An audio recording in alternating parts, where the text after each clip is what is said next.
Welcome back to another episode of Reading to the 246. My name is Karen Wall, but you can call me Auntie Karen. Reading to the 246 is a space where children of all ages, including us adults, can learn facts about Barbados, islands across the region, and the world. It is the month of November, and November is a month of first for our island, Barbados. We became independent in November, and just last year, we became one of the world's youngest republics. It happened in, and it happened in which November. Now, today we are here for a first for our reading to the 246. We have an author providing a reading of her book for the first time to our readers. Please welcome this Sunday, creative Joy Sharon. Welcome, Joy. Thank you so much, Karen. Hi, everybody. It's good to be here. Joy Sharon has been in the field of education and training for a combined total of 28 years. She has high expectations and seeks to create opportunities for all students to achieve their best. She has taught and trained in the UK, the Middle East, Barbados, and Antigua.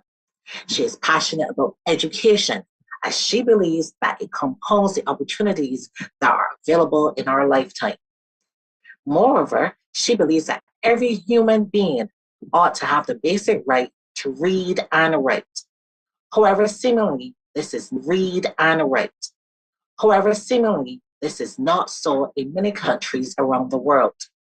Teaching children from age 2 to 12 years of age, Joy has a passion to see children thrive in their learning, particularly in the area of language arts, as she believes that being literate is a human right and enables access to all other subject areas.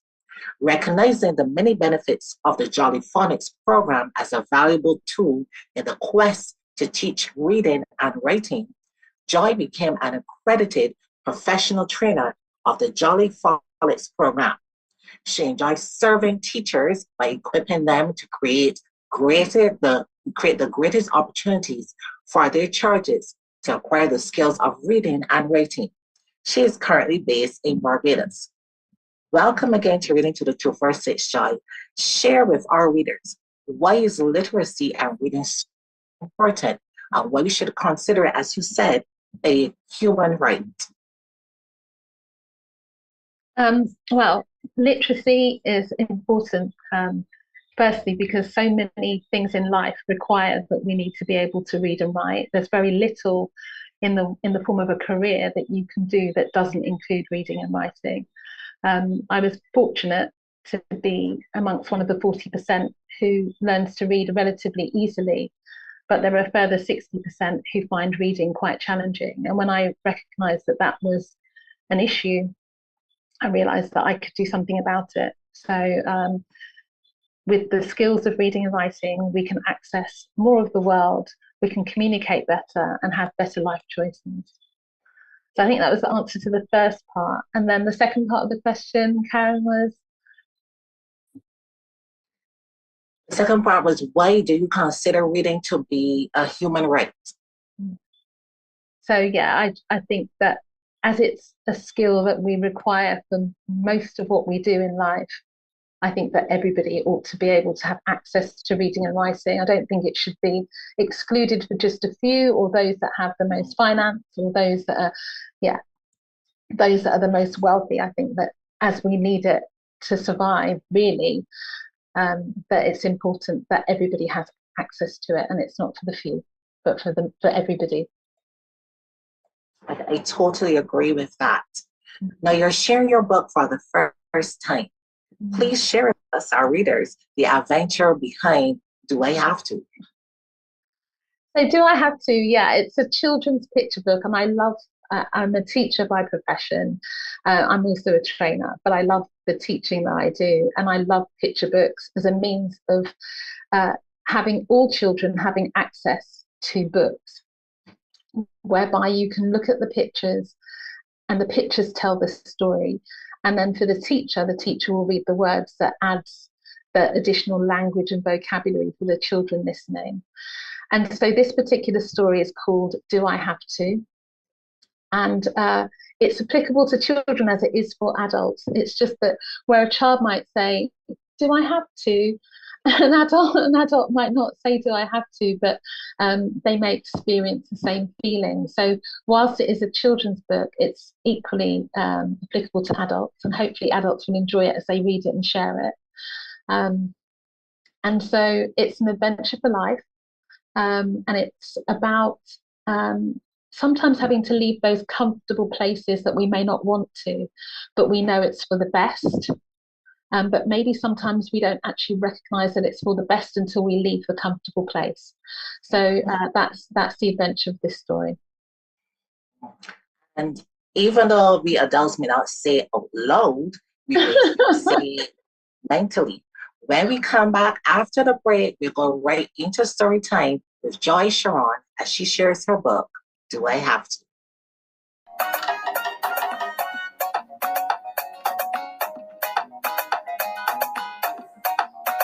Okay, over to you, Joy. Okay. All right. So, Do I Have to by myself, and the illustrations are done by the very talented Claudia Hoffman-Kaufer. Callan, the tiny caterpillar, popped his head out of the hole in his eggshell. Nibble, nibble, nibble. Looking around, he pondered, do I have to leave my home?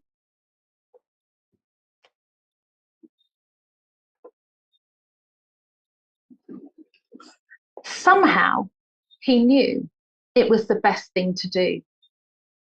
Callan moved along the leaf where the empty shell had hung, sniffing the leaf that he found himself on. It smelled delicious. Chomp, chomp, chomp.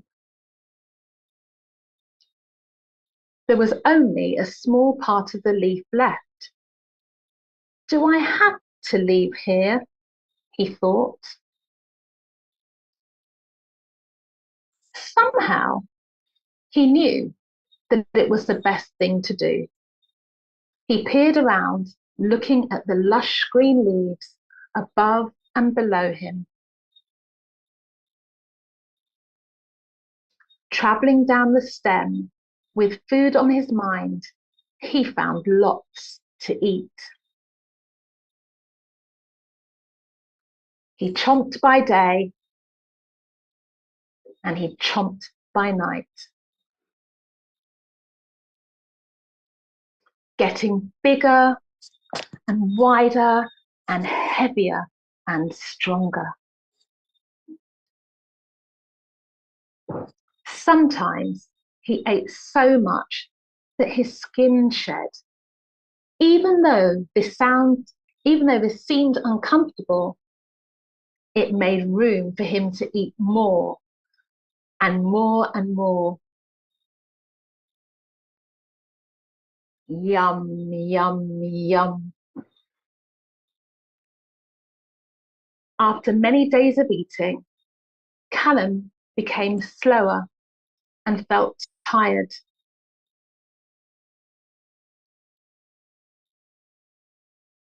Do I have to stay in this heavy body? He puzzled. Callum had an uneasy feeling. He knew he had to wait, but wait for what? This thought made his tummy hurt, but not for food this time. This was a quivery feeling.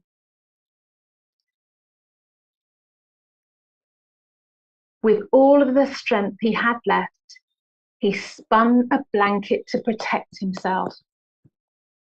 Callum shed his skin for what seemed like the last time. Do I have to? Before he finished the thought, Callum drifted off to sleep.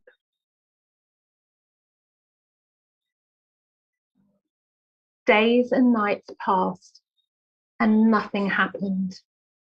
At least it seemed that way on the outside. until one day, Callum awoke. He felt different. He stretched this way and that until the blanket which had been holding him began to tear. Rip, rip, rip. Then the most magnificent and majestic thing happened. Callum stretched and fluttered his wings. He no longer wondered or pondered if he had to leave his home. He was just glad that he did. "I'm flying!" he squealed. The end.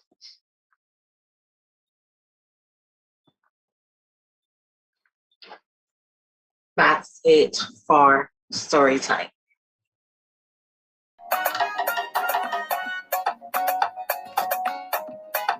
Now, I must say that was a beautiful story, and it really encompassed so many aspects of change, and change into adulthood, change into having to leave your home, having to do so many things. Joy, I really enjoyed that story. Thank you, Karen. I'm glad that you did. How soon will your book be published? Okay, so it's with the publishers now. I'm hoping that I would like to say January, but I think realistically we're looking more at very, very early February. So where can our readers be able to say, order or purchase your book? Okay, so the book will be available on Amazon. There are actually going to be very many publishing or companies that will publish it, like Barnes and Nobles. But in terms of the people in Barbados, it would be Amazon. And hopefully I'll speak to some of the bookstores in Barbados, like Bryden's and Days as well, but mainly through online portals. I have got information on my Instagram page, and so I'll be updating that as soon as the book has been released.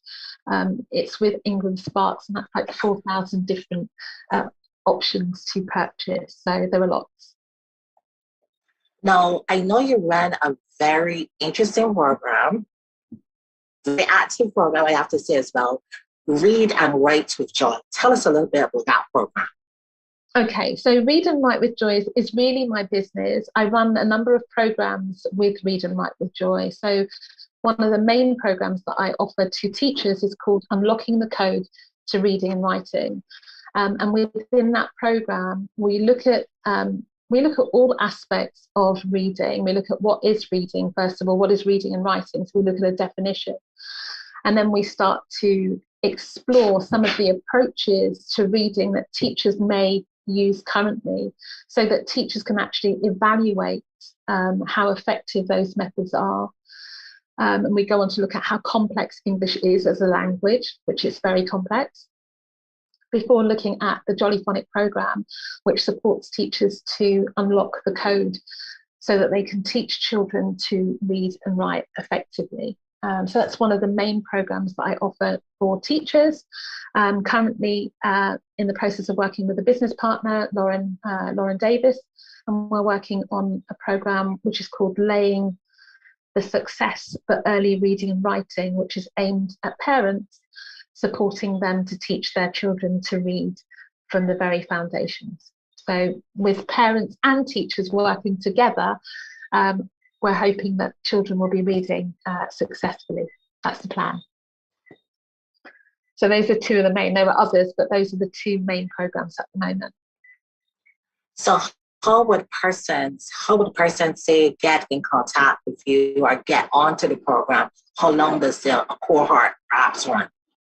Okay, so I'm currently working with a cohort at the moment. We're in the second session, which is going, I think it's going really, really well, and the feedback is it's going well. They're saying that there's lots to take on because they've just got to the stage where they're exploring the different approaches, and maybe what they may have thought would have been effective isn't as effective. The training is 25 hours for unlocking the code to reading and writing, and so teachers can contact me via my Instagram page. which is Read and Write with Joy, or alternatively via my website, which is also, that's readandwritewithjoy.com. And so if you send me a message via either mediums, I will get in contact with you to let you know when the next course will be starting. The course goes as quickly or as slowly as we need. It depends on, it's about everybody attending every session so that they get all of the information that they need and nothing is missing, because we want children to get everything they need. We don't want the teachers to have gaps so that the children have gaps. We want everybody to be on the same page. So I work it so that I get maximum participation and everybody in every session. So contact me and I'll let you know when the next course is for the teachers-based program. And for the parent program, again, if you contact me via the website, at the moment we're working with parents the program has a structure, but we're really just working through it to ensure that the content is a good fit. And it's also giving us feedback so that we can adjust it so that we're offering the best possible product to our customers. So again, contact me via my website, preferably, because then you can add a bit more detail and I can send you my email address to get more information. No, Barbados will always be home no matter where I roam. From your bio, you've traveled and worked extensively across the globe. Was there any special reason that you chose Barbados as your base location currently? So yeah, my mother lives here. So both my parents are Barbadian. And after a short stint in the Middle East, in Qatar, I actually thought I was giving up teaching. That was the plan. And I just wanted to be near home, as in near my mum. And so I came back to Barbados to pursue a career in fashion design, of all things, and thought I'd tutor on the side. And with children coming to me with difficulties with reading, I recognised that actually maybe fashion design could wait for a bit, and the children not reading was significantly more important. And so, yeah, being near to my mum and the rest of the family was the most significant reason that I came back to Barbados. And like said, fashion design can wait. I appreciate the fact that you decided to stick with education and reading. So we have our lovely book, Do I Have To? Thank you. Now, readers, I hope that you've been paying attention. Please state one country that Ms. Sharon has trained or taught in. So you can type your answers in the chat. You can, but if you've been paying attention, please state one country or that Ms. Sharon has either trained or taught in.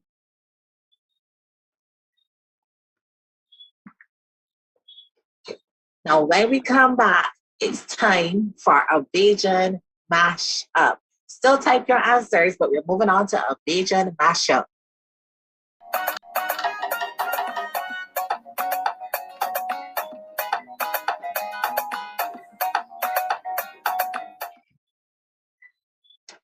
Now, Sharon, Miss Joy, sorry, Joy, I keep calling you by both your names. You see an answer in the chat.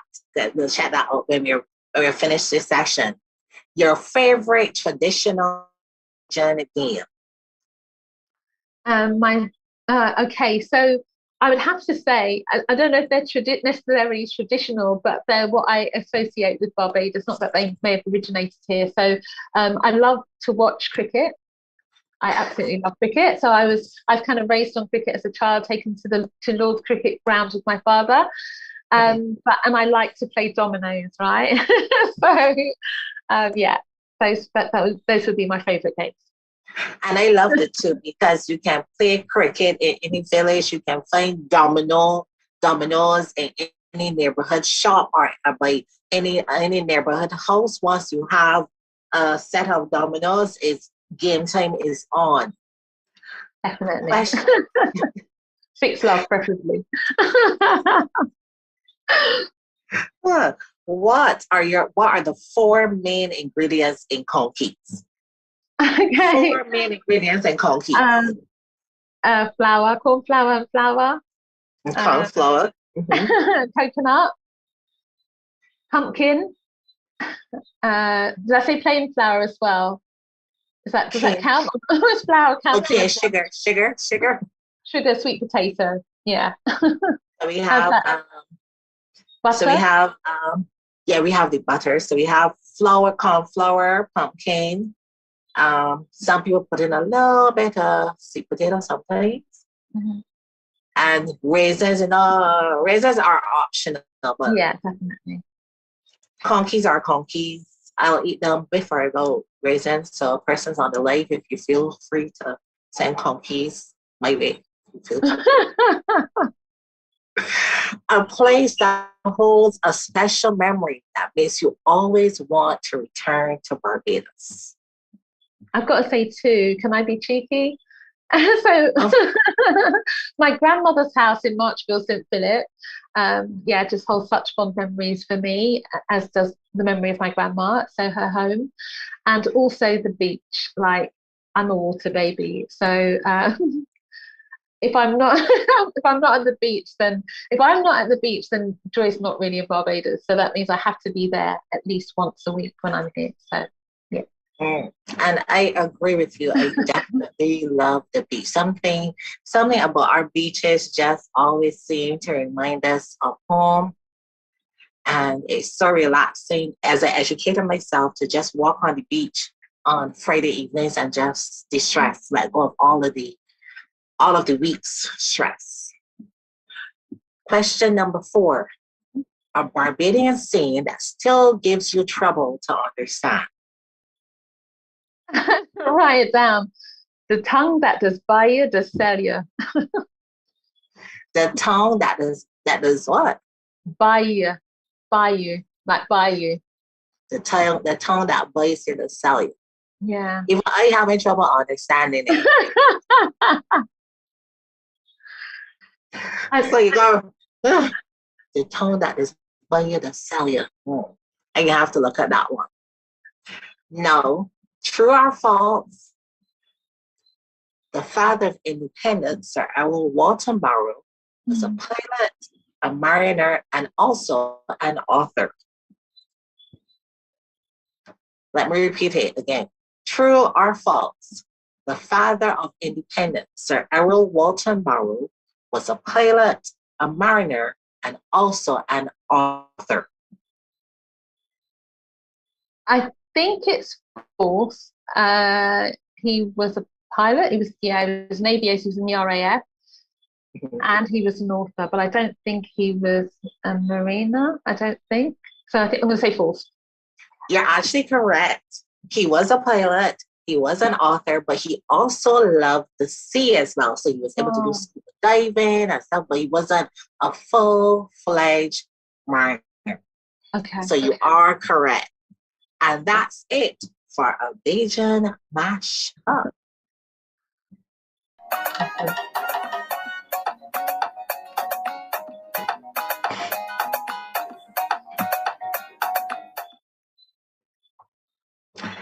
Now, this is a segment that I love to hop into. It's time for our Simon Says. Now, on our previous show, Simon Says right, many associate me with Santa, up, up, and away. But in Finland, I'm popular in another way. I'm going to read it again. On our previous show, Simon Says right, many associate me with Santa, up, and away. But in Finland, I'm popular in another way. And the answer was the reindeer. So if you wanted to find the reindeers, you can travel to Finland to see an actual reindeer. Now, our assignment says for this week goes, to Minnie, I'm a gem, but you won't find me in a treasure chest. Who, what, or where am I? So let me repeat it again. Our assignment as for this week goes, to Minnie, I'm a gem, but you won't find me in a treasure chest. Who, what, or where am I? Mm, mm, mm. Got the brains thinking. To Minnie, I'm a gem, but you won't find me in a treasure chest. Who, what, or where am I? Now remember, children and parents, to like, comment, and share on our Reading to the 246 page, Facebook, Instagram, and as well as our YouTube page. Special thank you to Joy Sharon for agreeing to be part of our Reading to the 246 family. You can find her on Instagram at Read and Write with Joy, and also on her website at readandwritewithjoy.com. Any words before we go, Joy? I just want to say really thank you so much for the opportunity to be here. Reading is so important, and so it just reinforces, being on your show today reinforces everything that I believe in terms of encouraging children to read. Being an author encourages the development of language and vocabulary. I just think, continue the great work that you're doing, because it gives more children and families access to reading. So thank you. And thank you for joining us. We have some answers in the chat. We have Carte Blanche with Gem of Barbados. So I want to say it on the ground, but we're going to have to give the answer to Carte Blanche. It is Barbados. I saw Trinity as well. She has Barbados, but hint. So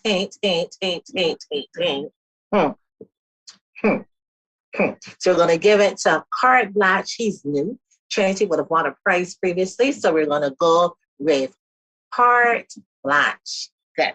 Now remember, you can look out for Joy's book in local bookstores. You can find it on Amazon, Barnes and Nobles. So please make an effort as soon as it's published to get that book. As I said, it was a lovely reading. I truly enjoyed it.